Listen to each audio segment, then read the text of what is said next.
అలాంటి సమయంలో మా ఫ్యామిలీ అందరం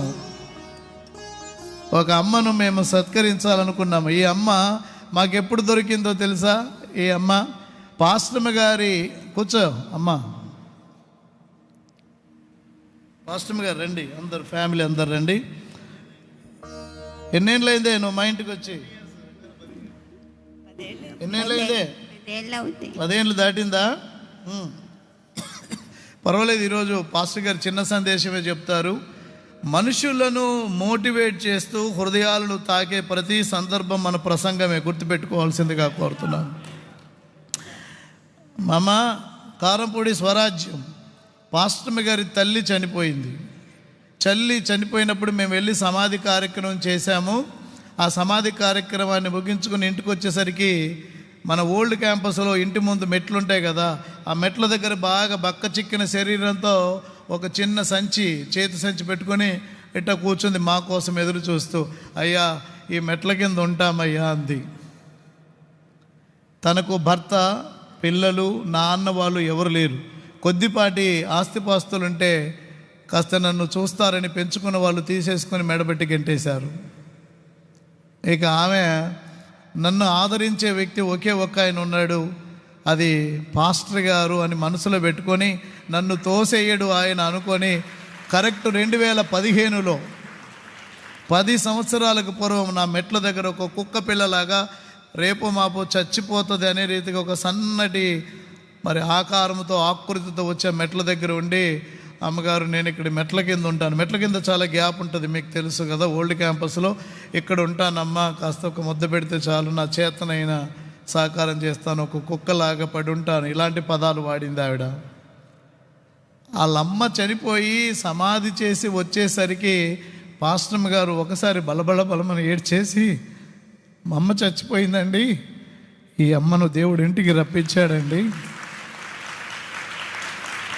దీన్ని మెట్ల కింద కాదని ఇంట్లోకి తీసుకెళ్ళాము. ఇప్పుడు మమ్మల్ని ఇంట్లోంచి బయటకు పంపింది అది.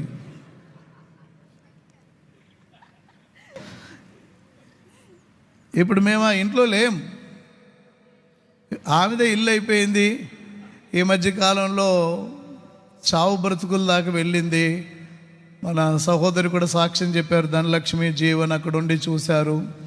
అక్కడ డాక్టర్లు ఒకే మాట చెప్పారు, ఈమె చచ్చిపోతుంది, ఈమె మీద ఎందుకంటే అంత ఇన్వెస్ట్ చేస్తారు, ఏమవుతారు, ఈ మామకి పాస్టర్ గారు ఏమవుతారంటే ఏమీ అవరండి, ఇట్లా సంగతి అని చెప్తే చాలా ఆశ్చర్యంగా ఉంది. ఇంత ఖరీదైన వైద్యం ఆవిడకి అవసరమా? గవర్నమెంట్ హాస్పిటల్లో పడేయండి, గవర్నమెంట్ హాస్పిటల్లో పెట్టండి, మేబీ బతకకపోవచ్చు, ఎందుకంటే బాగా రెస్పిరేటరీ ప్రాబ్లం వచ్చింది, ఆక్సిజన్ పెట్టడం, ఐసీయూ స్టేజ్కి, ఐసీయూలోకి వెళ్ళంగానే ట్రీట్ అవుతుంది అమ్మగారు కావాలని. ఎందుకండి ఇంత ఖర్చు, లక్షలు అవుతాయండి, మరి 5 లక్షలు అవ్వచ్చు, 10 లక్షలు అవ్వచ్చు అని ఇలా డాక్టర్లు వారు మనకు తెలిసిన వాళ్ళు కాబట్టి అని అడిగితే చెప్తామండి అని మమ్మల్ని అడిగారు. నన్ను అడగకముందే ప్రశాంత్ గారు ఎంత ఖర్చు అయినా ఓకే అన్నారు. డాడీ ఇలా అన్నాను అని అంటే 5 లక్షలు 6 లక్షలు కాదు, 10 లక్షలు ఖర్చు అయినా సరే వారి వైద్యం చేయమండి, దాన్ని ఇంటికి తీసుకురావాలి మళ్ళీ అని నేను చెప్పాను. సో ఆ రోజు ఎన్ని లక్షలు ఖర్చు పెట్టామో నేనైతే చెప్పను, అది నా లక్ష్యం కాదు. ఇది నాకు అమ్మ మరియు అత్త. ఏవే నువ్వు నాకు అమ్మ అవుతావా? అవుతావా? అది సంగతి.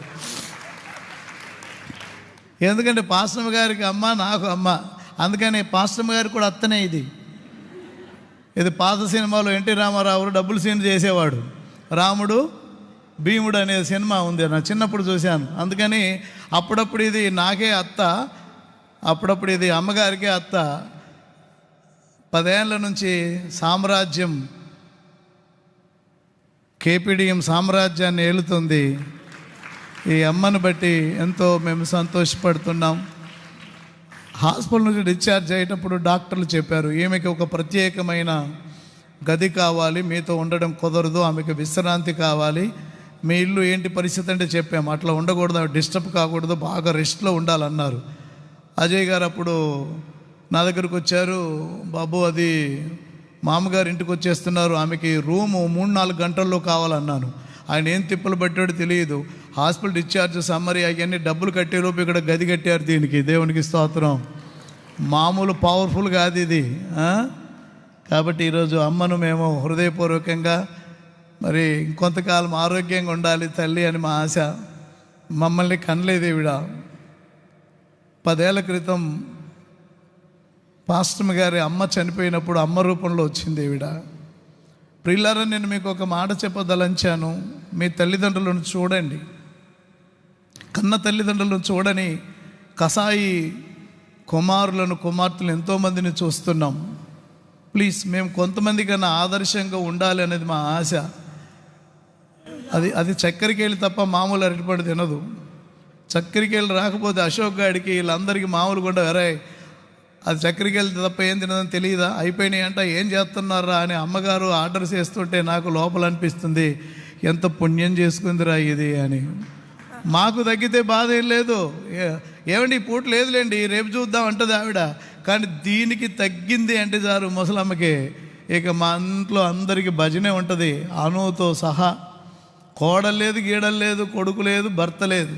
దీనికి చిన్న లోపం వచ్చిందంటే, కొంచెం డల్లుగా ఉందంటే అయిపోయాయి. ఎవరైనా ఏదైనా దానికి పని చెప్తారా, చచ్చిపోద్ది. అది 4 రోజులు ఉండాలి, ఇంటి ముందు ఉండాలి. పెద్ద తలకాయ లేకపోతే ఎద్దు తలకాయ పెట్టుకోవాలన్నారు పెద్దోళ్ళు. అందుకని ఈరోజు అమ్మని నేను మా కుటుంబంగా సత్కారం చేయాలని అనుకుంటున్నాం. ఇటు వచ్చామాను, అటు వచ్చి మీ అత్తగారి పక్కకు వచ్చేసి శాలువా ఎదురా, ముందు శాలువా ఇవ్వరా. ఏమన్నా చెప్తావా? చెప్పు. ఏంటి? ఏదో చెప్పు, నేను పట్టుకుంటాను, చెప్పు. అయ్యగారికి వందనాలు, అమ్మగారికి వందనాలు, చిన్నమ్మ గారికి, చిన్నయ్య గారికి, మా పరిమళ గారికి, మా ఇక్కతికి, మా యాంచికి, అందరికి వందనాలు. సంఘం అందరికి వందనాలు. నీకు ఎవరంటే ఇష్టమే? అందరూ ఇష్టమే. అంతేనా? జీవన్ గారు పెద్దమ్మ గారంటే ఇష్టం, చిన్నమ్మ గారంటే ఇష్టం లేదు కదా? అందరూ ఇష్టమే. ఎందుకంటే చిన్నమ్మ గారు ఇష్టం లేదంటే ఎలా కొట్టుద్దానా? నేనే అనలేదే. ఇటు చూడవే, నాకంటే నా కొడుకు ఇంకా మంచి హృదయం ఉంది. చూస్తాడు, బాగానే చూస్తాడు. ఎవరు? చిన్నయ్య గారు కూడా. చిన్నమ్మ గారు చూస్తుంది. మా బిడ్డలు కూడా నన్ను బాగా ఇదిగా ఉంటారు. ఎవరు? ముగ్గురా? ఏంటే చూస్తావా ముసలాన్ని?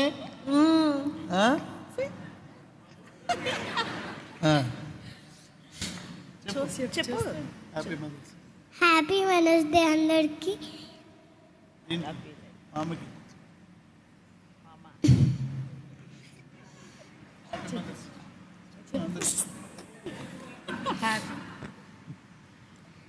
Happy mother's day all of you. అందరు మదర్స్కి happy mother's day. We love you all. Happy mother's day అందరికీ అండి. Happy mother's day. Happy mother's day. Right అండి, చాలా సమయం అయింది. అయినా ఈ సమయం చాలా చాలా వాల్యుబుల్ సమయంగా నేను భావిస్తున్నాను. మా అమ్మగారికి, మరి పాస్టమ్ గారి అత్తగారికి